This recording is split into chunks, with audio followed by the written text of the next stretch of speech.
नाम शाहिद सलीम है और मैं बाइबल मुक़द्दस का स्टूडेंट हूँ। इससे पहले मैं सवाल करूँ, मैं अपने ईमान को शो करना चाहता हूँ कि मैं उस खुदा को मानता हूँ जिस खुदा ने आसमान और ज़मीन को बनाया। भाई साहब, आप मुस्लिम हैं क्या? नहीं है सर, क्रिश्चियन हूँ मैं।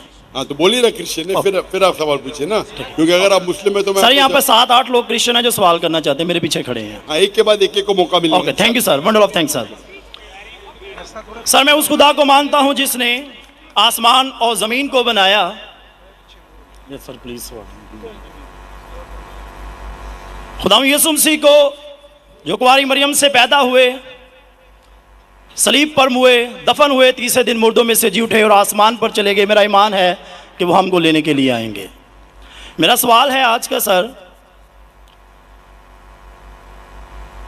कि बाइबल मुकद्दस में सिर्फ एक शादी की परमिशन है और होली कुरान में 4 शादियों की परमिशन है, और मुस्लिम्स कहते हैं कि हमारा फेथ उस वक्त तक कंप्लीट नहीं होता जब तक हम बाइबल पर ईमान ना रखें।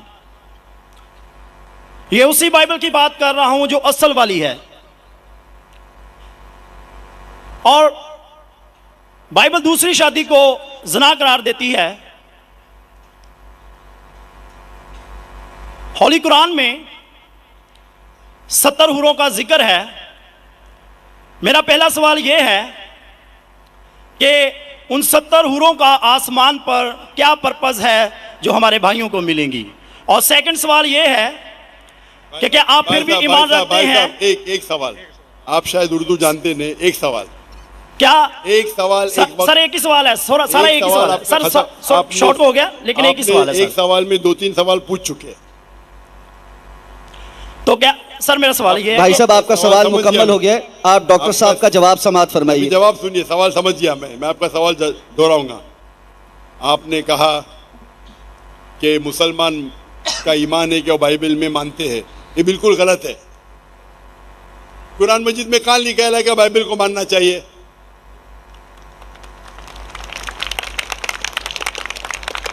अपने आप उनके सवाल में इतने गलतियां थे। मैं सवाल दोहराऊंगा। मुसलमान का ईमान है कि वो बाइबल में मानना चाहिए। ये लफ्ज बाइबल कुरान मजीद में है ही नहीं, नंबर 1। फिर उन्होंने कहा कि बाइबल में लिखा हुआ है कि एक शादी करना चाहिए, कुरान में लिखा है कि 4 शादी करना चाहिए, और फिर कहा कि कुरान मजीद में लिखा है कि 70 हूर। ये जितने चीज का सब गलत, सब गलत, सब बकवास। नंबर 1, आप मुझे बताइए कुरान में कहाँ लिखेला है कि बाइबल को मानना चाहिए? कुरान में लिखा हुआ है कि इंजील को मानना चाहिए, बाइबल नहीं। आपकी जो बाइबल है वो इंजील नहीं है। सॉरी सर, इंजील ही कह रहा था मैं अपनी तरफ से। आप जरा मेरा जवाब सुनेंगे यस, और बीच में दखलंदाजी नहीं करेंगे। Okay sir. आपने सवाल पूछ लिया, आपका टाइम खत्म। ये डिबेटिंग सेशन नहीं है। आपने कहा बाइबल कुरान में मौजूद ही नहीं लफ्ज। इंजील को हम मानते हैं जो अल्लाह ने ईसा अलैहिस्सलाम पे नाजिल की गई थी। ये जो उनके पास है वर्ड बाइबल किधर से आता है? बाइबल आता है एक ग्रीक वर्ड बिब्लोस से। बिब्लोस इंजील से नहीं, बिब्लोस मतलब बुक ऑफ बुक्स। हमें बाइबल पे यकीन है कि वो अल्लाह का कलाम है। बाइबल पे अमल थोड़ी करना चाहिए। आज किधर लिखा लगा बाइबल पे अमल करना चाहिए? हमको ये यकीन रखना चाहिए कि इंजील अल्लाह का कलाम है। ये यकीन रखने की जरूरत नहीं कि इंजील को फॉलो करो। इंजील पे ये यकीन रखना चाहिए कि वो अल्लाह के तरफ से वही थी, अल्लाह का कलाम है जो ईसा अलैहिस्सलाम पे नाजिल किया। हम इस पे यकीन रखते। ये प्रेजेंट बाइबल जो आपकी है वो बिब्लोस है। आपको पता है कितने किस्म के बाइबल है? आपको पता है? अभी आप जवाब दो। पता है कितने किस्म के बाइबल है? जवाब दो, कितने किस्म के बाइबल है? सर, ट्रांसलेशंस की बात कर रहे हैं आप? Bible original manuscript. सर, वो तो एक ही है। आपको इल्म ही नहीं है, अफसोस की बात है। There are 24,000 manuscripts 24,000 मैन्यूस्क्रिप्ट है बाइबल की और कोई भी दो आइडेंटिकल नहीं है, आप भी नहीं है। मेरे लाइब्रेरी में इंडिया में 200 से ज्यादा वर्जन ऑफ बाइबल है, ट्रांसलेशन है, वर्जन मतलब ओरिजिनल मैन्यूस्क्रिप्ट डिफरेंट है। मिसाल के तौर पे king James version, new international version, Doue version, new world translation, 2000 किस्म के बाइबल है। मेरे लाइब्रेरी में 200 से ज्यादा है। आपको इल्म ही नहीं है और आप सवाल पूछने आते जैसे आप पादरी है। अफसोस की बात है, आपका इल्म ही नहीं है। जितने सवाल आपने किए तीनों सब में खता थी। नंबर 1 बाइबल लफ्ज कुरान में नहीं है। नंबर 2 काबिने लिखा कि बाइबल पे अमल करो। ये ईमान रखो कि इंजील अल्लाह का कलाम है। हम मुसलमान मानते हैं कि इंजील अल्लाह का कलाम है, लेकिन जो बाइबल आज है वो इंजील नहीं है, वो मिलावट है। अल्लाह का कलाम होगा कुछ चीज जो कुरान से मिलती है, हमें कोई इतराज नहीं।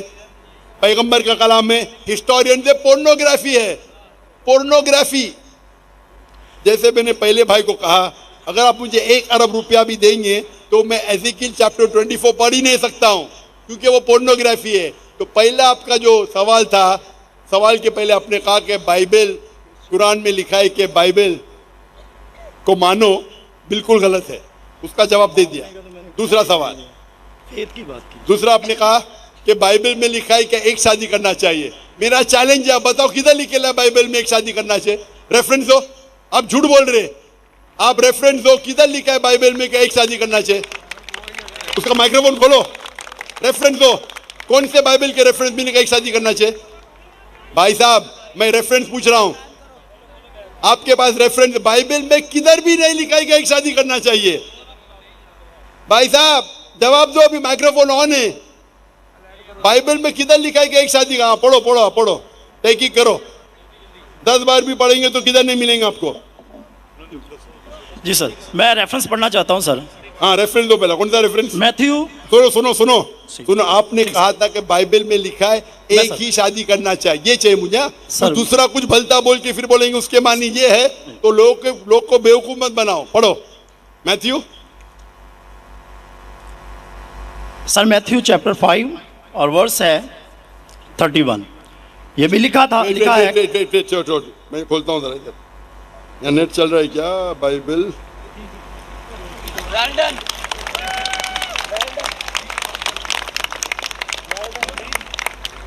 Bible Matthew 5 verse 31। हाँ पढ़ो पढ़ो। जी सर, जो कोई अपनी बीवी को छोड़े उसे तलाकनामा लिख दे, लेकिन मैं तुमसे ये कहता हूँ कि जो कोई अपनी बीवी को हरामकारी के सिवा किसी और सबब से छोड़ दे वो उसे ज़ना कराता है, और जो कोई छोड़ी से भी हुई से ब्याह करे वो ज़ना करता है। इसमें किधर लिखे है कि एक बीवी करना चाहिए? बताओ सर। अगर आप दिखा इसके अंदर, सर यहाँ पे बात आप लोग का वक्त क्यों जाया कर रहे हैं? सर कॉन्टेक्स्ट ये बता रहा है कि दूसरी शादी करेगा तो वो ज़ना करेगा। अगर अपनी बीवी को डिवोर्स देगा, अने डिवोर्स देना ईसाईयत में हराम है। सिर्फ उस वक्त डिवोर्स दे सकता है जब वो किसी दूसरे के साथ जिना करती है। इसका मतलब नहीं कि एक शादी करना चाहिए। आप क्यों गलत बयान कर रहे? आप जब नहीं जानते उर्दू, अंग्रेजी नहीं जानते, क्यों टाइम वेस्ट कर रहे?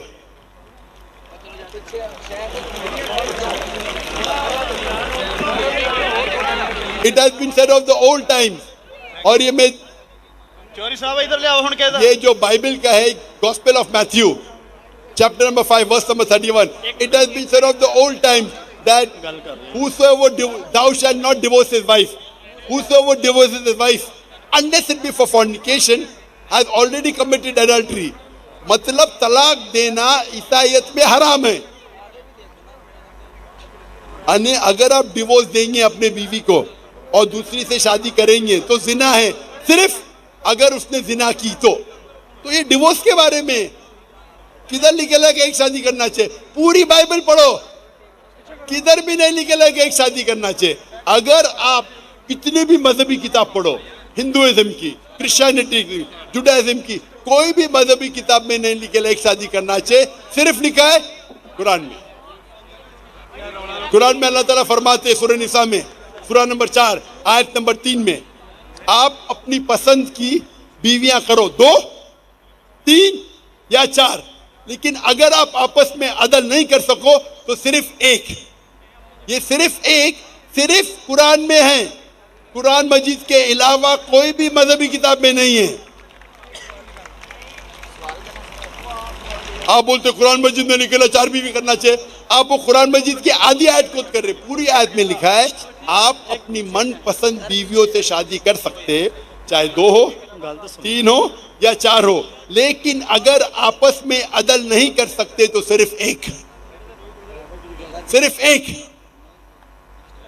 मतलब इस्लाम में एक से ज्यादा बीवी करने की इजाजत है, 2, 3 मैक्सिमम 4, लेकिन अगर एक से ज्यादा बीवी रखते हैं तो आपको आपस में अदल करना चाहिए। इसके ऊपर तो मैं तफसील से बात किया हूं, अभी वक्त नहीं है। तो ये भी आपकी गलत फहमी है। नंबर 1, बाइबल और इंजील सेम नहीं है। कुरान में कहीं नहीं लिखा लगा बाइबल पे ईमान लाओ, इंजील पे ईमान लाओ, क्या वो अल्लाह की वही है, ईसा अलैहिस्सलाम पे नाजिल की। पॉइंट नंबर 2, कुरान बाइबल में कहीं लिखा ही नहीं कि एक बीवी करो, ये गलत बोल रहे आप। और कुरान में लिखा हुआ है कि आप शादी कर सकते 2, 3 या 4, अगर अदल नहीं कर सकते तो सिर्फ एक औरत से। तो तीनों आपके गलत। चौथा सवाल, कुरान में लिखेला है कि 70 हूर, कहाँ लिखेला है? हवाला दो, हवाला दो कुरान का। सर कुरान में दोनों, लेकिन हमारे मुस्लिम भाई जो हमारे साथ रहते अरे हैं, तो चलते मुस्लिम भाई को क्यों देखते? इस्लाम समझने के लिए, इस्लाम समझने के लिए कुरान का मुताला करो, मुस्लिम भाई को मत देखो। मैं अगर ईसाई का मुताला करने के लिए आपको देखे लगूंगा तो प्रॉब्लम हो जाएगा। इसीलिए तो मैं जानता हूँ ईसाई मजहब क्या है। मैं आपको देख के थोड़ी ईसाई मजहब समझ रहा हूँ। मैंने तकरीर में कह चुका हूँ, मजहब समझने के लिए मजहब की किताबों का मुताला करो। आप किधर भी किसकी भी बात आके बड़े मजमे में सवाल करते 50,000 लोग के बीच में, कम से कम तहकीक तो करो सवाल करने के पहले। चारों चीज आपने गलत की, ये बात सही है, उसका जवाब अब मैं दे चुका हूँ। ये हदीस में लिखा है वो अलग चीज है, कुरान में नहीं लिखा है, उसका जवाब मैं दे चुका हूँ। Okay next mic